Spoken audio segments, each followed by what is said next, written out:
I love my New York Giants. This is Giants Corner, hosted by Hall of Fame worthy. First edition of us doing this week. Terrible week one for the Giants. And I'm just reporting from a fan's point of view. I'm not no analyst, anything like that, but I love my New York Giants, so we're gonna talk about them. Week one, I thought we was gonna go out there and all the Giants fans, all of us thought that we were going to go out there and be competitive. I love my New York Giants. We posted believe in Dimes, believe in Daniel Jones, believe in DJ. Boy, were we wrong. I'm like, after week two, when he usually does good in Washington, all right? After week two, and he has the same performance, I gotta say I'm done. He only had that one good year, and Dable, coach's first good year that he came when coach came in, his first year as the rookie coach, did good. Daniel did good with him. Offensive line was it was still trash, but they did good, got into the playoffs and won one playoff game against the Vikings. That's what got him his $140 million. Is he worth that much money? Not a chance. Not a chance. He's not worth that much money. My thing is, he has to find a way, and I don't know if he already checked out. You got to find a way to get back. Get back, Daniel. Get back. If you can't get, I'm lost for words. I'm not gonna say it was all his fault. But it was a lot of his fault yesterday. Yesterday was a lot of his fault. The offensive line, the defense, you can't really blame the defense because they were out there. They didn't look, that defensive line didn't look energized either. Daxie was out there doing his thing, caused the crazy pass for the interception. The defense, special teams, wide receivers, Hyatt had one pass that he could have caught, dropped, whatever. But from a fan's point of view, that wasn't good at all. And Daniel Jones, again, you weren't good at all. You have more touchdown passes to the other team than you have to us since you got your bag. That's very disturbing. We said believe in Daniel Jones, believe in Dimes, and we put that on our page and we got laughed at. I see why we got laughed at. I don't know what we saw, but going into the season as a fan, this is from a fan's point of view, you would think that, listen, it's turned around. They spent some money on the offensive line. It wasn't much, but they moved around. They got some pieces, some good pieces, and you would think the offensive line held up. They gave up, I don't know how many pressures. He was sacked 6 times yesterday, but they credited 3 of those pressures and 2 of those sacks to Daniel Jones. He's not even on the offensive line, is he? But he got credited with some of those pressures and sacks. So the offensive line held up, right? They held up as best as they can.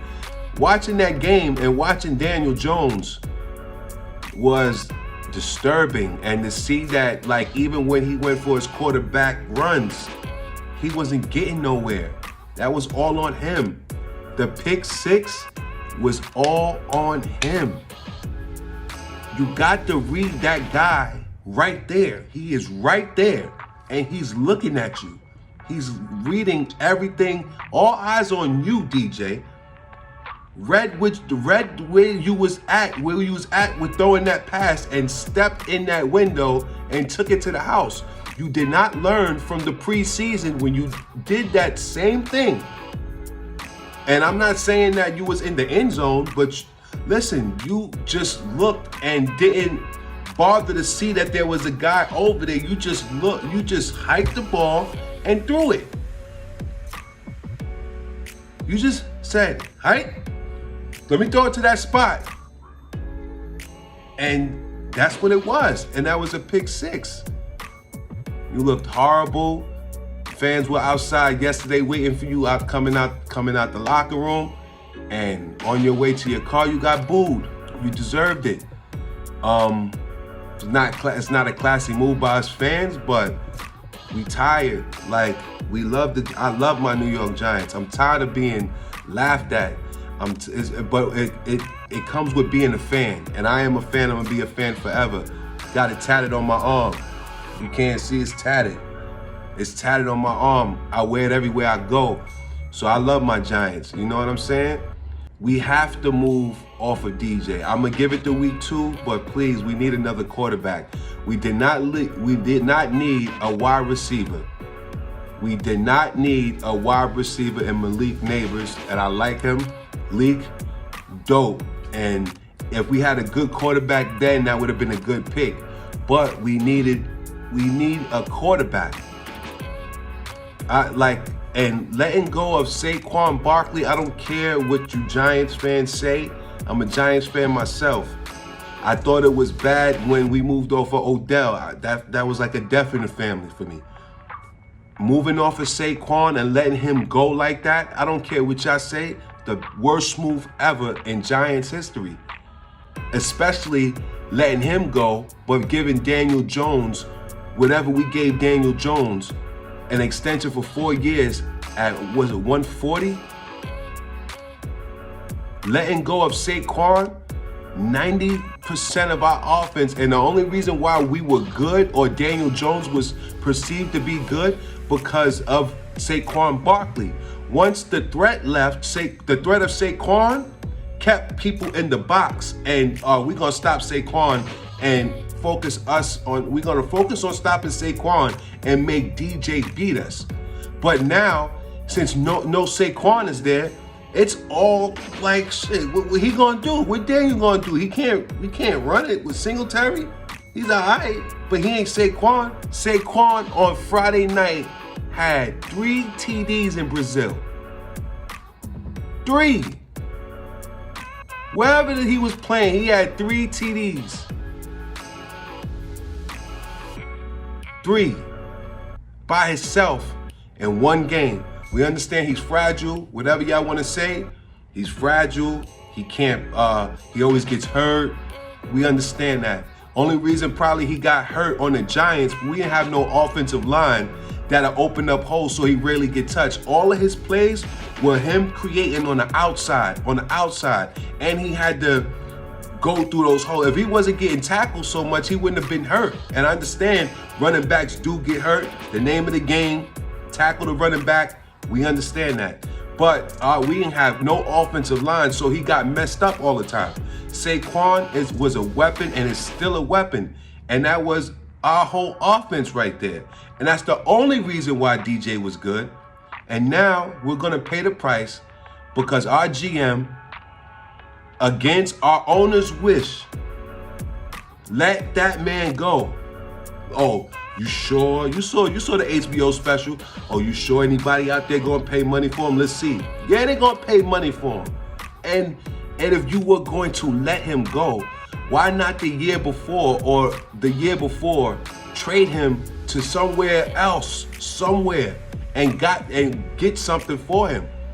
Why let him go on his own and make him mad to where he wants to sign with our division rivals, which was already a Super Bowl contender last year, damn near had the MVP in Hurts.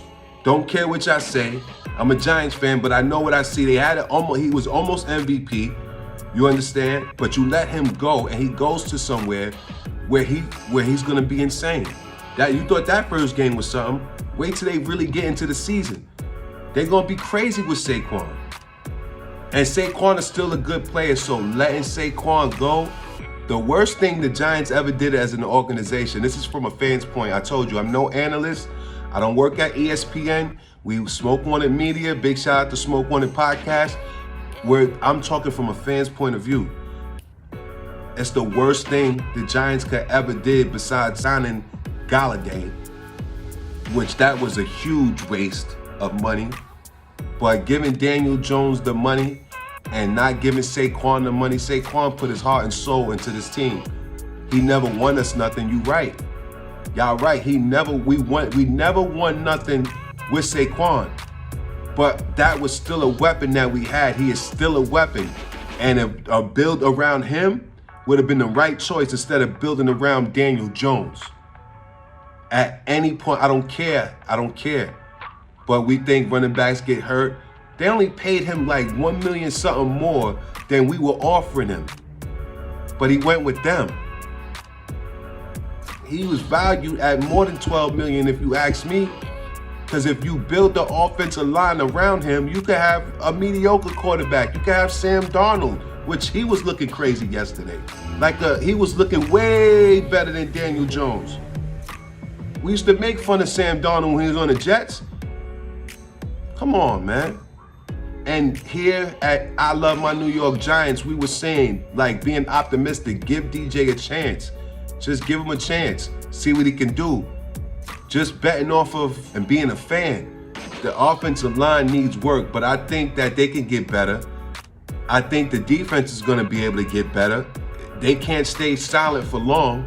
Dexter is going to definitely stay better. He was good he was good yesterday. The secondary is going to need some work, but they can be good.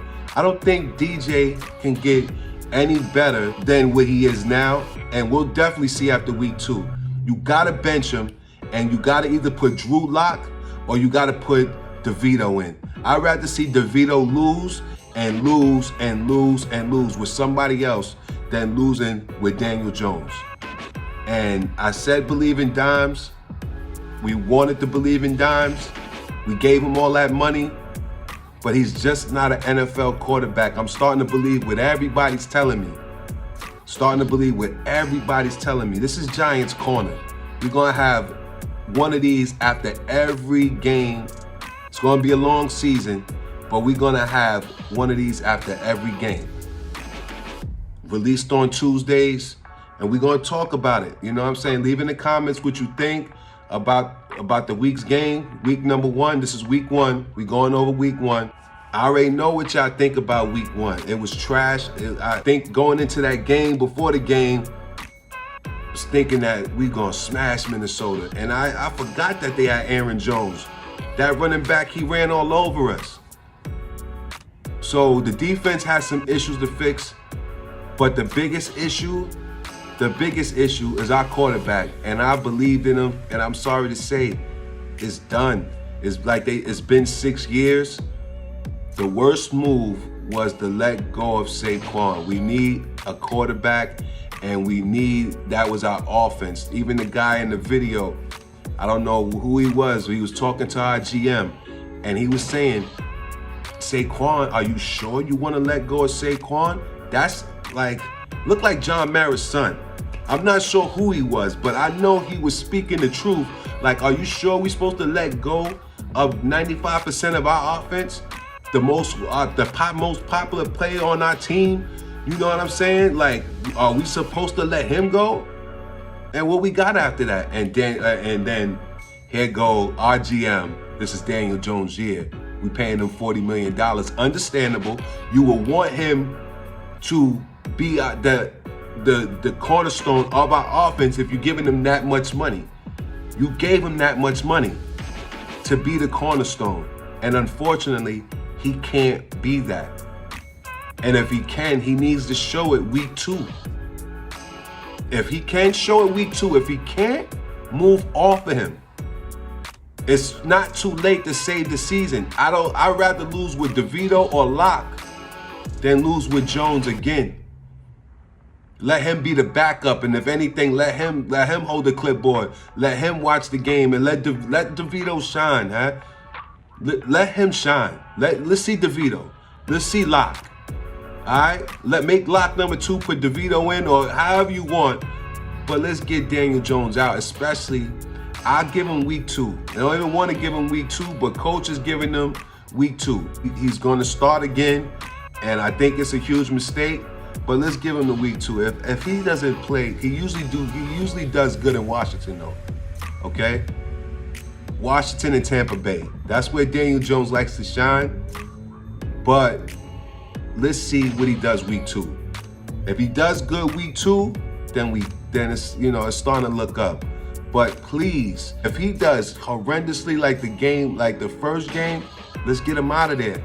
Let's get him out of there. We have to get him out. I don't think the coaching is the problem. What I do think is our coach should let the offensive coordinator be the offensive coordinator and call the plays. He was trying to call the plays based off of how Daniel Jones was playing. He was scared to throw down the field. You gotta let the offensive coordinator be the offensive coordinator. You stay the head coach. I understand you used to do that in Buffalo. We understand. But you have too much to worry about. In Buffalo, you wasn't the head coach. You was an offensive coordinator. Here in the Giant land, you are our head coach. So, I mean, it's not like head coaches do call the offensive plays, but you're worrying about too much. Because this man, Daniel Jones, is going to cost you your job. You and that GM that gave him that money, y'all about to lose your job if y'all keep on believing in Daniel Jones. After week 1, it's enough. After we saw it's been 6 years, it's enough.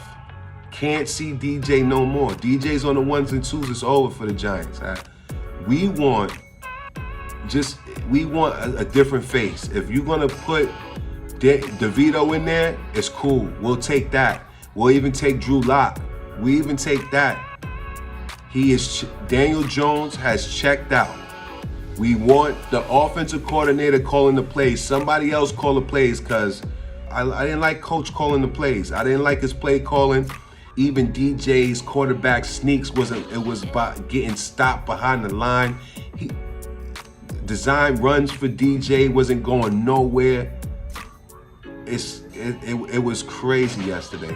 It's no way we get blown out like that celebrating our 100th season. It's no way we get blown out like that. We gotta have some pride. We gotta play with some pride. New York Giants. Let me say that again, New York Giants. We are like one of the top franchises in the world. And playing behind Daniel Jones and playing with this GM, it's not seeming like, it's making us look like bums. Tired of being bums. I'm never gonna stop being a fan of my team, but I'm tired of being a bum. Daniel Jones, man, week 2, we need you week 2 to step up in Washington. You have to step up. The offensive line is gonna get better. Once they play together, they're gonna get better. You gotta get better in your decision making, or it's over. People start a petition, man. Let's get him out of there. If coach go with him, he has another bad game week 2. He has another bad game in Washington. If the coach goes with him on for week 3, he's losing his job. They're gonna try to fire him, or people gonna start calling for, we want the coach fired, and we want the GM out of here. He's starting to feel like Gettleman, you know what I'm saying? Like, get him out of here. To the GM, if you was gonna let him go, and you knew in your head you didn't want to pay a running back, why the season before you didn't just trade him? I would rather you traded him somewhere else. Let him, and he play in the AFC somewhere. So the only chance we have to meet, if we gotta meet him, we don't have to meet him 2 times a year. We'll probably meet him once every 4 years, or in the Super Bowl if we'd have made it. Why I mentioned Super Bowl, but from a fan's point of view. The offensive line, man, was not all the problem yesterday. They gave up a lot of pressure. They gave up some 5 sacks, 6 sacks. Defensive line really didn't show up, except for Dex. Coaching was crazy. Calling the plays, give that to the offensive coordinator. The Bulls stay off of that. Or if you want to call the plays, get it down the field. Get it downfield. But the wide receivers, Malik Neighbors had an awesome first game. Wasn't awesome, but it was good for his first game. Being that he had a quarterback playing like the way that quarterback was playing. It was a great first game. If you ask me, 66 yards, and the quarterback, I don't even know if they came garbage time or whatever. But the way DJ was playing, I was surprised he got 66 yards. It's Hall of Fame worthy, man. I love my New York Giants. We're gonna have one of these every week after the game, discussing the game. Y'all leave y'all comments and let us know, man.